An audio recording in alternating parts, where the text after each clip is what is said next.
ಆತ್ಮೀಯ ವೀಕ್ಷಕರೇ, ಬಾಸ್ ಟಿವಿಗೆ ಸ್ವಾಗತ. ನಾನು ನಿಮ್ಮ ಸಾದಿಕ್ ಶಾಲಿ.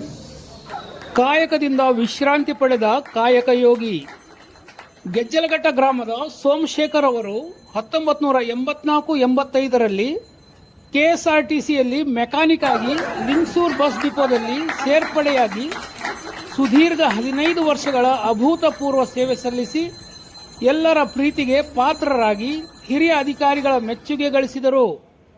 ಕಾಯಕ ಮುಂದುವರಿಸಿ ನಂತರ ಯಾದಗಿರಿ ಜಿಲ್ಲೆ ಸುರಪುರ ಡಿಪೋದಲ್ಲಿ 3 ವರ್ಷ ಸೇವೆ ಸಲ್ಲಿಸಿ ನಂತರ ಮಸ್ಕಿ ಡಿಪೋದಲ್ಲಿ 3 ವರ್ಷ ಸೇವೆ ಸಲ್ಲಿಸಿ ತದನಂತರ ತಮ್ಮ ನೆಚ್ಚಿನ ಬಸ್ ಡಿಪೋ ಆದ ಲಿಂಗಸೂರಿಗೆ ಮರಳಿ ಅಭೂತಪೂರ್ವ 39 ವರ್ಷಗಳ ಸೇವೆ ಇಂದಿಗೆ ಅಂದರೆ 30/4/2025ರಂದು ನಿವೃತ್ತಿಯಾಗಿ ತಮ್ಮ ಸೇವೆಯನ್ನು ನಿಲ್ಲಿಸಿದರು.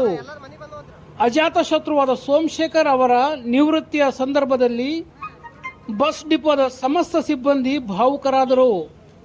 ಅವರ ಬೀಳ್ಕೊಡೋ ಸಮಾರಂಭಕ್ಕೆ ಮೊಮ್ಮಕ್ಕಳಾದ ಸಾತ್ವಿಕ್, ವೀರೇಶ್ ಸಾಕ್ಷಿಯಾದರು.